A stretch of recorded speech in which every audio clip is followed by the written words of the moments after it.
Hello friends, आज हम पढ़ेंगे यीस्ट के बारे में। यीस्ट जो है एक फंजाई होता है। ओके, यीस्ट जो होता है एक फंजाई होता है। यीस्ट एक यूनिसेलुलर फंजाई होता है। यूनिसेलुलर मीन्स कि सिंगल सेल फंगस जो होते हैं। ये सैप्रोफिटिक होता है, मीन्स कि ये डेड एंड डिकेइंग मैटर में के पास या में पाया जाता है। ये पैरासिटिक होता है। तो अगर यीस्ट के बारे में कुछ भी लिखना हो तो ये तीन चीज़ें हम इजीली लिख सकते हैं कि यीस्ट एक यूनिसेलुलर फंजाई होता है, कुछ सैप्रोफिटिक होते हैं और कुछ पैरासिटिक होते हैं। पैरासिटिक में ब्लास्टोमाइसिस डर्मेटाइटिस एक स्पीशीज़ होती है यीस्ट की, जो ब्लास्टोमाइकोसिस स्किन डिजीज़ कॉज करती है। और क्रिप्टोकोकस नियोफॉर्मन्स एक स्पीशीज़ होती है जो ब्रेन की एक लेयर होती है, उसमें ये डिजीज़ कॉज करती है, तो इसका नाम है मेनिंजाइटिस डिजीज़। ठीक है, यीस्ट जो होता है वो एस्कोमाइकोटीना ग्रुप को बिलोंग करता है। एस्कोमाइकोटीना के में जितने भी स्पीसीज़ आते हैं उनमें एस्कोस्पोर्स बनता है। ये हम लोग लेटर पढ़ेंगे, बट इतना याद रखना कि जो एस्कोमाइकोटीना में जितने भी स्पीसीज़ बिलोंग करते हैं उसमें एस्कोस्पोर्स बनता है। यीस्ट को हम लोग सैक्रोमाइसीज भी कहते हैं। सैक्रो का मतलब होता है शुगर। तो जितने भी शुगरी चीज़ें होती हैं उनके पास ये यीस्ट पाया जाएगा। इसके एग्जाम्पल अगर हम लोग ले तो डेट्स हो गए, शुगर केन हो गई, ग्रेप्स, मिल्क, अल्कोहल, सॉइल। अब आप लोग बोलेंगे कि अल्कोहल और सॉइल तो शुगरी नहीं होती हैं, बट हाँ कुछ यीस्ट के स्पीसी एग्जाम्पल्स हैं जो अल्कोहल और सॉइल में भी पाए जाते हैं। अदरवाइज़ ये शुगरी चीज़ों के पास ज़्यादा पाए जाते हैं। डेट्स, जैसे डेट्स हो गए, शुगर केन हो गई, ग्रेप्स हो गए, मिल्क हो गया, ये सब। ठीक है, हम लोग ये सब चीज़ें यीस्ट के इंट्रोडक्शन में आराम से लिख सकते हैं। अच्छा, अब बात करते हैं इसके वेजिटेटिव स्ट्रक्चर के बारे में। जब भी वेजिटेटिव स्ट्रक्चर की बात आएगी हम तीन चीज़ें आराम से लिखेंगे। पहला, ये यूनिसेलुलर है। बताया था ना कि जो यीस्ट होता है वो यूनिसेलुलर होता है। ठीक है, यूनिसेलुलर का मतलब सिंगल सेल, एक सेल से बना हुआ फंगस है ये मल्टी सेलुलर नहीं, यूनिसेलुलर होता है। राउंडेड और ओवॉइड स्ट्रक्चर होता है इसका, और कलरलेस होता है। कोई भी कलर यीस्ट में नहीं पाया जाता है, कलरलेस होता है। अब इसके वैक्यूल और न्यूक्लियस के स्ट्रक्चर और लोकेशन के बेसिस पे अलग अलग साइंटिस्ट ने अलग अलग अपना व्यू पॉइंट दिया था। उसमें से एक है एलेक्सोपोलस। एलेक्सोपोलस ने कहा था कि जो यीस्ट का सेल होता है उसके अंदर एक बड़ा सा वैक्यूल पाया जाता है, वही इसका न्यूक्लियस होता है। ओके, और इस न्यूक्लियस के अंदर न्यूक्लियोलस पाए जाते हैं जो कि लाइंड अप होते हैं। जो छोटा छोटा आपको डॉट्स ये दिख रहा है ना, ये उसका क्रोमैटिन फाइबर्स है। और ये अगल बगल जो ये पूरा साइटोप्लाज्म है, ये इसका सेल वॉल है। हाँ, सेल वॉल है, डबल लेयर्ड है सेल वॉल। सेल वॉल के अंदर साइटोप्लाज्म होगा। साइटोप्लाज्म में ढेर सारे ऑयल ग्लोब्यूल होंगे।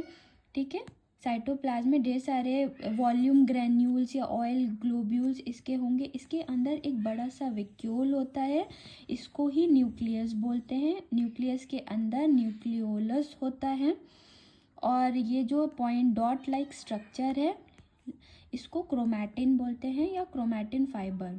ठीक है, अब इसका जो सेल वॉल है, ठीक है, जो डबल लेयर्ड सेल वॉल है, ये प्रोटीन, लिपिड, काइटिन से बना होता है और कुछ अमाउंट में ग्लूकोसामाइन, ग्लूकेन, मैनिन ये सब पाया जाता है।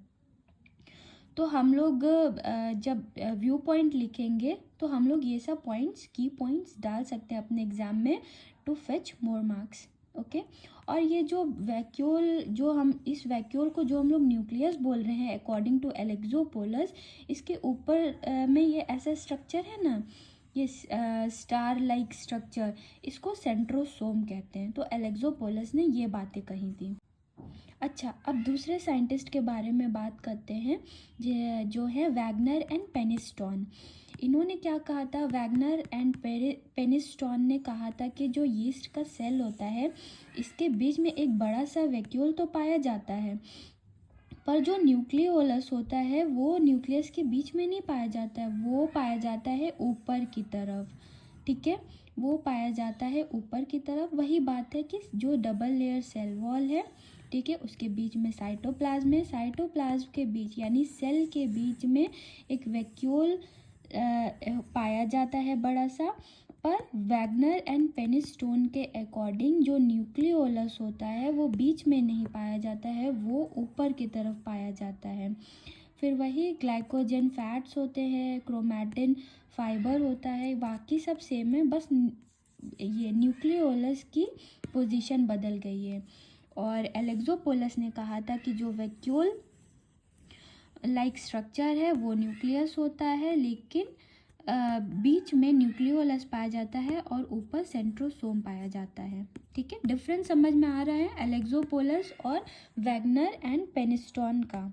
ठीक है, थर्ड साइंटिस्ट थे, उन्होंने अपना पॉइंट दिया था, जो थे ग्वेलरमॉन्ट, अगर एंड डोगलास। ये तीन साइंटिस्ट थे, तीनों ने कंबाइंड अपना स्टेटमेंट दिया था कि जो ये यीस्ट का सेल होता है, ठीक है, इनके बीच में, ठीक है, बीच में न्यूक्लियस पाया जाता है, इर्रेगुलर शेप का है, और इससे ही अटैच एक वैक्यूल पाया जाता है। यानी ग्वेलरमॉन्ट, अगर एंड डोगलास ने कहा था कि जो यीस्ट का सेल होता है उसमें न्यूक्लियस पाया जाता है, पर वो वैक्यूल लाइक नहीं होता, वैक्यूल उनसे सटा हुआ होता है, अटैच्ड होता है।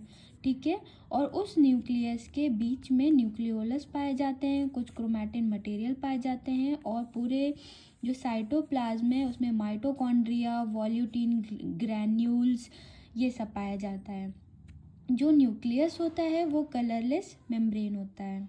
ठीक है, तो ये तीन साइंटिस्ट थे, इसके वेजिटेटिव स्ट्रक्चर को जस्टिफाई करने के लिए जो वैक्यूल और न्यूक्लियस के स्ट्रक्चर और लोकेशन के बेसिस पे ये तीन स्टेटमेंट्स दिया गया था। पहला एलेक्सोपोलस, दूसरा वैगनर एंड पेनिस्टॉन, तीसरे हैं ग्वेलरमॉन्ट, अगर एंड डोगलास।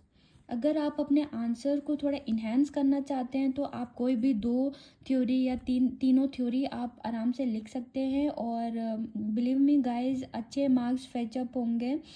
अगला हम लोग पढ़ेंगे रिप्रोडक्शन इन यीस्ट। तो I hope you like the video, please like, share and subscribe my channel. Thank you, bye bye.